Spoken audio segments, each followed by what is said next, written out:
2, 3. Yuk. Assalamualaikum warahmatullahi wabarakatuh. Sebelumnya, perkenalkan kami dari kelompok 3 akan mempresentasikan tugas majoritarian alternatif vote. Eh, Perkenalkan, nama saya Anissa Rahmawati dengan NIM akhir 007 dan teman-teman saya di sini ada Ali Nurama dengan NIM akhir 051, Zalfa Zahia dengan NIM akhir 028, Yasmin Tiara dengan NIM 034 dan juga Bibit Wiyanti dengan NIM akhir 044. Boleh di-scroll. Jadi di sini saya akan mempresentasikan soal identifikasi peluang dan juga pencapaian eh, sistem alternatif vote pada pemilu legislatif di Indonesia. Boleh di next. Nah, jadi di sini ada identifikasi peluang penerapan sistem alternatif vote pada pemilu legislatif di Indonesia. Nah, jadi yang pertama karena tingginya suara yang terbuang. Banyak suara hangus karena partai politik itu tidak lolos parliamentary threshold 4%. Nah, dengan dipakainya sistem alternatif vote ini, itu kita bisa mengalihkan suara tersebut ke atau preferensi pilihan dari pemilih ke calon berikutnya. Sehingga tidak ada suara yang terbuang atau tidak ada suara yang sia-sia. Yang kedua yaitu meningkatnya polarisasi dan juga politik identitas. Seperti yang kita tahu, sistem yang dianut di Indonesia saat ini itu rentan memperparah perpecahan sosial karena banyak partai politik yang menimbulkan fragmentasi-fragmentasi yang ada di masyarakat. Nah, dengan berlakukannya sistem alternatif vote ini, para kandidat terdorong untuk bersikap moderat karena membutuhkan dukungan suara referensi kedua dan juga ketiga. Dan pemilih itu bisa memilih kandidat lain dengan sistem perankingan. Yang ketiga yaitu lemahnya legitimasi pemenang. Eh, Seperti yang kita tahu, ketika caleg itu sudah terpilih, eh, kebanyakan masyarakat itu bingung ketika ingin menyampaikan aspirasinya. Nah, eh, caleg kini bisa menang hanya dengan suara minoritas. Jadi, seperti yang kita tahu di Indonesia, caleg itu bisa menang dengan suara minoritas gitu. Sedangkan AV itu atau alternative vote itu mewajibkan pemenang meraih lebih dari 50% dukungan suara sehingga wakil yang terpilih itu memiliki mandat yang lebih kuat. Yang keempat yaitu beban biaya pemilu yang tinggi. Dengan sistem pemilu 2 putaran di pilkada, menguras anggaran negara. Sedangkan ketika kita menggunakan sistem AV, em, kita bisa melakukan 1 kali pemutaran, 1 kali pemungutan suara berbasis referensi tanpa perlu putaran kedua yang memerlukan biaya yang lebih mahal. Yang kelima yaitu kesiapan kelembagaan KPU dan Bawaslu. Pengalaman penyelenggaraan pemilu pilkada dengan sistem mayoritas membuat KPU dan Bawaslu sudah lumayan familiar dengan logika pemenangan mayoritas. Sehingga transisi pemilu legislatif di Indonesia menuju ke alternatif vote itu lebih realistis atau bisa dibilang lebih mudah. Yang keenam dan yang terakhir adalah momentum reformasi sistem pemilu. Wacana revisi UU Pemilu yang sedang berkembang menjadi policy window strategis untuk mengusulkan adopsi sistem alternatif vote sehingga bagian dari paket reformasi pemilu yang lebih komprehensif ke depannya. Mungkin bisa di next ke bagian teman saya.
Mungkin Yasmin mikrofonnya bisa di-on-kan dulu.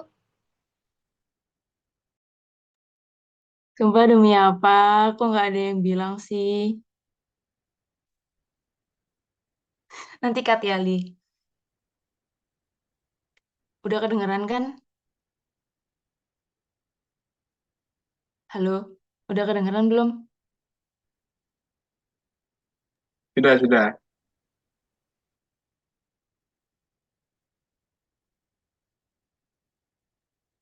Nah, baik, selanjutnya kita akan membahas keunggulan dari alternatif vote-nya ini. Nah, kelebihan pertama adalah dari efisiensi biaya.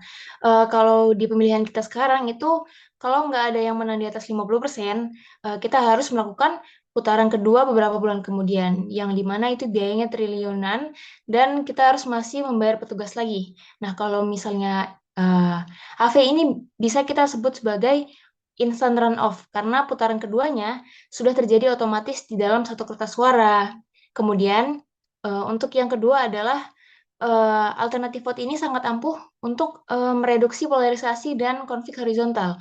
Dalam sistem ini, kandidat tidak hanya bisa mengandalkan dari pendukung fanatiknya saja untuk menang, karena mereka membutuhkan suara preferensi dari lawan-lawan lainnya untuk dipilih nomor dua atau juga nomor tiga.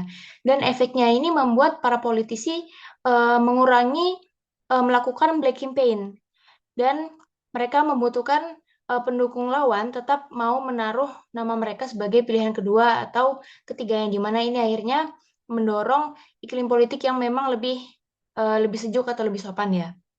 Kemudian yang selanjutnya, alternatif vote juga meminimalisir suara terbuang.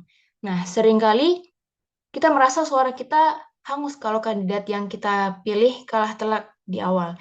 Nah, di sistem ini aspirasi kita itu tetap dihargai, karena kalau pilihan pertama kita tereliminasi, suara kita langsung pindah ke cadangan pilihan kedua maupun ketiga, sehingga pemilih tidak merasa sia-sia datang ke TPS karena suaranya tetap berkontribusi menentukan siapa yang menang. Kemudian keunggulan yang terakhir ini di sistem alternatif vote ini mendorong terjadinya koalisi di tingkat bawah. Nah, di sistem kita sekarang, koalisi biasanya cuma terjadi di level elit atau di antara ketua partai. Tapi kalau di alternatif vote ini, koalisi juga bisa terjadi di tingkat pemilih. Selain itu, karena pemenang wajib mengantongi suara lebih dari 50% mayoritas, legitimasi pemimpin yang terpilih juga jadi jauh lebih kuat, karena dia memang disukai oleh mayoritas rakyat, bukan cuma menang tipis karena suara lawannya terpecah. Baik, mungkin bisa dilanjutkan oleh teman saya.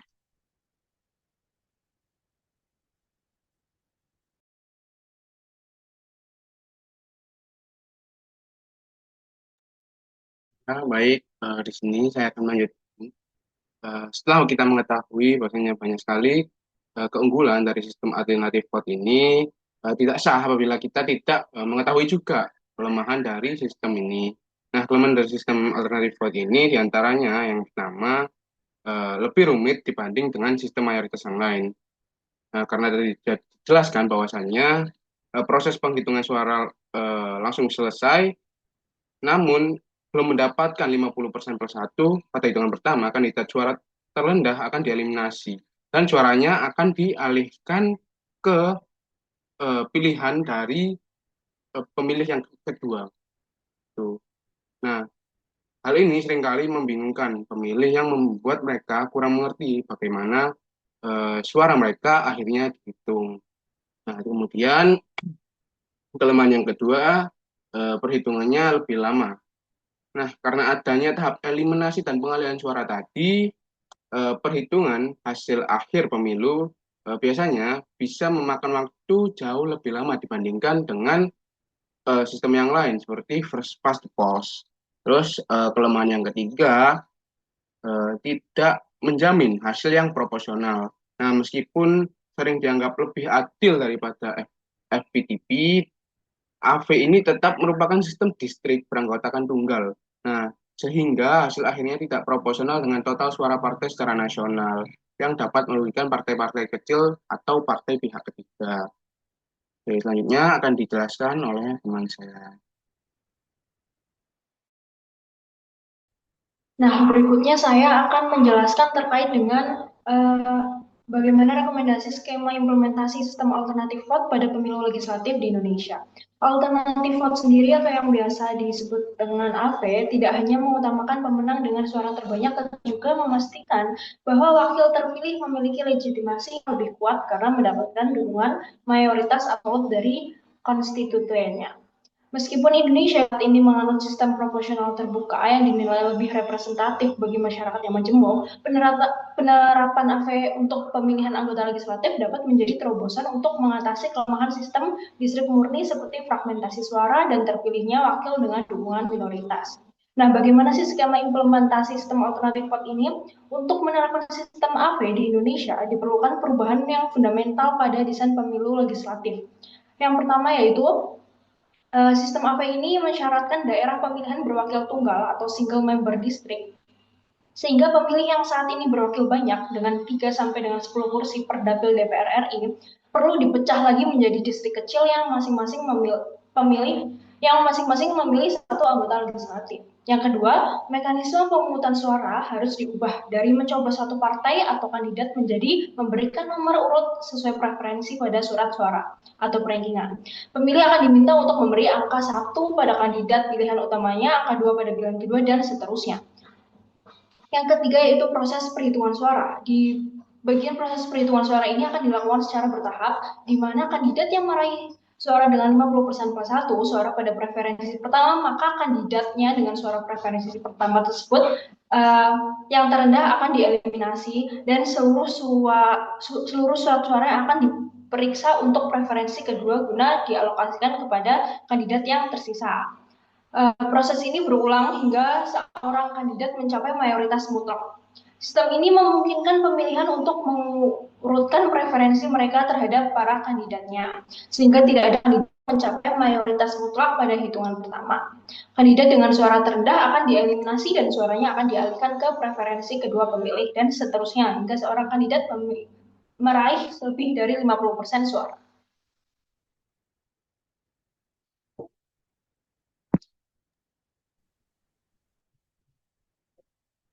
Baik, selanjutnya saya akan menjelaskan bagian kesimpulan. Nah, jadi sistem alternatif vote atau AV ini sebagai salah satu bentuk dari majoritarian yang menawarkan solusi yang inovatif untuk mengatasi kelemahan pemilu legislatif yang ada di Indonesia saat ini. Nah, seperti tadi yang sudah disebutkan oleh Ali dan Anissa tentang kelebihan dan kekurangan, bahwa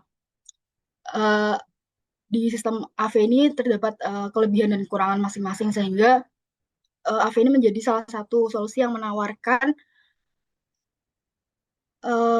inovatif untuk bagaimana seorang kandidat dapat meraih mayoritas absolut melalui eliminasi yang bertahap. Nah, sehingga menghasilkan wakil rakyat yang didukung lebih luas oleh putaran tertentu. Nah, keunggulan utamanya meliputi adanya efisiensi biaya karena hanya satu putaran pemungutan, lalu adanya pengurangan polarisasi melalui kampanye yang lebih moderat, lalu ada minimisasi suara terbuang, sehingga koalisi dapat lebih kuat dan meningkatkan literasi politik dari pemilih atau masyarakat. Nah, tapi meskipun menawarkan banyak manfaat, transisi menuju AV ini juga tidak semudah yang kita kira, karena dalam proses penghitungannya cukup sulit, sehingga memakan waktu, serta adanya potensi hasil yang tidak proporsional bagi partai-partai kecil. Sehingga dalam implementasinya mungkin diharuskan adanya reformasi yang mendasar, seperti mengubah daerah pemilihan menjadi distrik berwakil tunggal, lalu ada mengubah desain surat suara seperti yang sudah disebutkan Via, bahwa kita perlu meranking 1, 2, 3 di desain surat suara, sehingga secara keseluruhan sistem AV ini layak untuk dipertimbangkan sebagai salah satu terobosan reformasi demokrasi, asalkan didukung dengan adanya kajian yang mendalam, sosialisasi, lalu adanya kesiapan administratif dari lembaga pemilu, dan penyesuaian regulasi, serta meningkatkan literasi politik yang ada di masyarakat.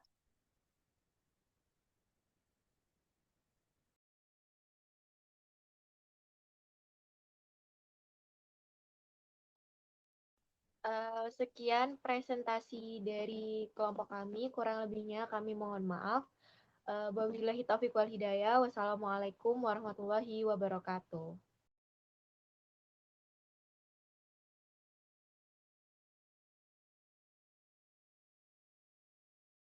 Coba Enli. Dan selesai.